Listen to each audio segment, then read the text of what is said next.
I used to think hotels felt safe because you're never alone. There are always people around, staff, guests, noise in halls. But after what happened to the Maple Ridge Lodge, I realized being surrounded by people means nothing when the thing haunting you isn't alive. I checked into the lodge in the middle of a winter storm. The roads were icy, visibility was terrible, and the lodge was the only place with a vacancy. The woman at the desk gave me room 108, ground floor, near the back exit. "Just avoid room 110, she said casually while printing my key card. I paused. "Why?" She stiffened. "Oh, nothing. Maintenance issue." She said it too fast. But I was exhausted and freezing and didn't care. I grabbed the key and went down the silent hallway. The carpet was damp from melted snow. The lights flickered randomly. The place felt neglected. My room smelled old, but was warm. I set my suitcase down, took off my jacket, and turned on the TV. Nothing unusual, until I heard the door to room 110 open. Then close, slowly, rhythmically.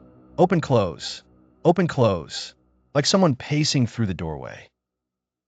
I turned the volume up, but the sound bled through the wall behind the headboard. Soft footsteps, then dragging footsteps, then a heavy thump. Around midnight, it suddenly stopped. I fell asleep eventually, only to wake up at 2:27 a.m. to a faint tapping. I thought it was coming from the window at first, but when I sat up and listened closely, it was coming from the door. The tapping was slow, methodical, like someone drumming their nails along the wood. I got up and looked through the peephole. No one was there, but I heard breathing, right behind the door. I whispered hello. The breathing stopped instantly. Then a voice whispered back, right into the peephole, "Wrong room." I stumbled backward, heart spiking. I grabbed my phone, ready to call the front desk, but my signal was gone. I checked out the window. Fresh snow. No footprints. No one should have been outside. The knocking came again, harder this time. Then it moved down the wall, dragging across the wallpaper, heading toward the adjoining door between my room and room 110. The handle on the other side rattled violently. That was enough. I threw on my shoes and left the room. The hallway was empty except for a single wet footprint trail leading from room 110 toward the exit. I went straight to the front desk. The same woman from earlier looked at me like she already knew why I was there. "You heard it, didn't you?" "What is in that room?" I demanded. She sighed, lowered her voice, and said, "A guest died there. Last winter. He froze outside after wandering out during the storm. People say he comes back inside to warm up." I asked why the room wasn't sealed off. "It is," she whispered. "Room 110 has been locked for months." I told her that wasn't possible. Someone was inside pacing for hours. She grabbed the master key and insisted we go together. When she tried the lock, the handle barely turned. The door required force to open, as if something heavy was leaning against it. The smell hit us first. Cold, rotting, damp. The room was a disaster. Blankets pulled to the floor, drawers open, window cracked. Snow had blown inside, covering the carpet. A single long drag mark went from the bed to the window, like something crawled out. The bathroom mirror was fogged from the inside, and there was a sentence traced into the condensation. "Let me in." We left instantly.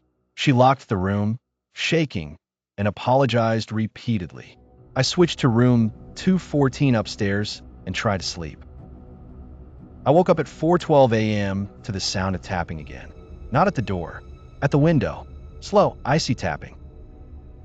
I pulled the curtain aside with shaking hands. There were footprints leading right up to my window, fresh in the snow, one by one, and a face-shaped impression in the glass. Mouth open wide.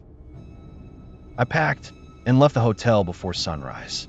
I never looked back, but sometimes on cold nights, my bedroom window makes a faint tapping sound. And it's always slow, always rhythmic, like someone found the right room this time.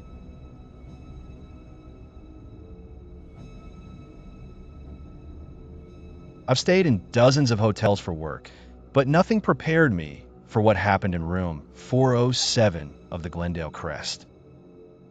It was one of those older roadside hotels, renovated just enough to look decent on the outside, but still carrying that faint smell of mildew and old carpet inside the halls. I checked in late, around 11:30 p.m., after a long drive from Denver. I only wanted a hot shower, a quiet room, and sleep. The weird feeling started the moment I stepped into the room. It wasn't even anything dramatic, just a heavy stillness in the air, like the room was holding its breath. The lamps glowed a dull, pale yellow, not warm like normal bulbs. They made the space look flat. The first real sign came when I walked past the bathroom mirror. But my reflection lagged, like a frame glitch. I told myself I was overtired. I had been driving all day, fueled by gas station coffee. When I connected my phone to the charger and set on the nightstand, the screen lit up repeatedly, like a notification kept popping up. Then the TV turned on by itself. Static.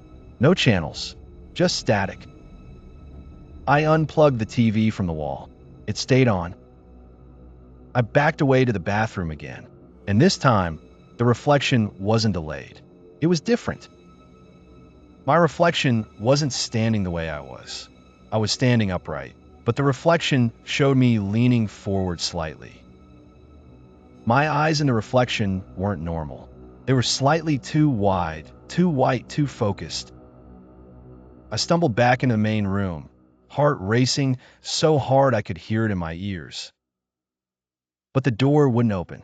The handle turned, but the door felt jammed from the other side. My phone buzzed. Unknown number. I should have ignored it, but panic made me swipe the answer button. All I heard was my own voice whispering, "Don't leave yet." And the bathroom light flicked on by itself, slowly, deliberately. My reflection was standing there at the edge of the doorway, but I wasn't in front of the mirror. It slowly stepped backward into the bathroom, like it wanted me to follow. Then the phone buzzed again. This time, I didn't pick it up. I looked at the screen. Camera roll, one new photo. My hand shook as I opened the gallery. The picture was of me, standing in the hotel room, taken from inside the bathroom. I grabbed my bag, ran to the window, and used a chair to smash it open. The alarm shrieked through the entire building as glass rained onto the parking lot. I climbed out, cutting my arm on the glass, but I didn't stop. When I finally stopped at a rest area and checked my phone again, the newest photo chilled my blood. It was another picture taken from inside the hotel bathroom. Only this time, the reflection wasn't watching me. It was following me out the window, and its mouth was open.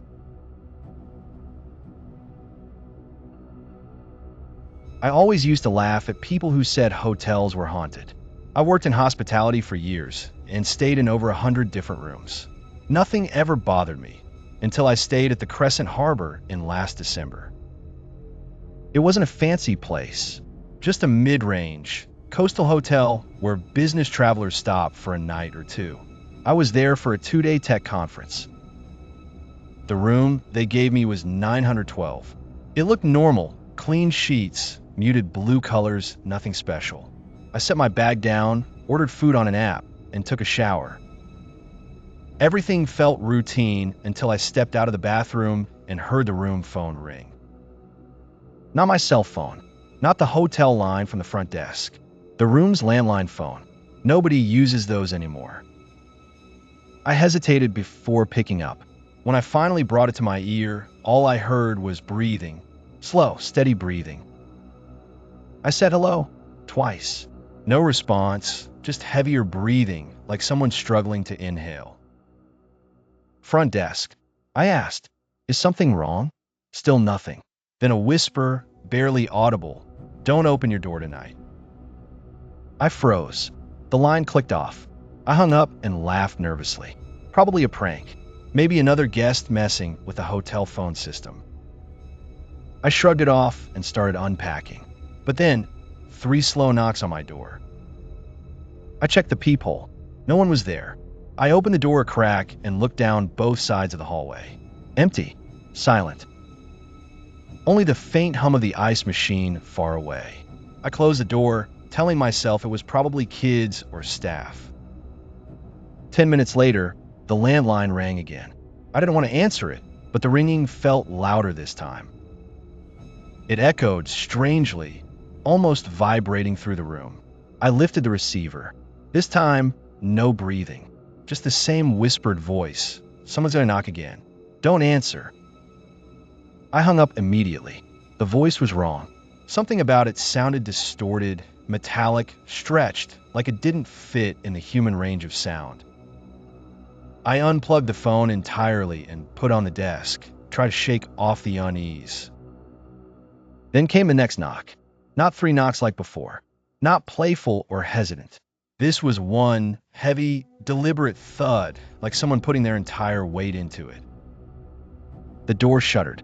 I slowly walked toward it, my stomach twisting, and looked through the peephole again. Nothing.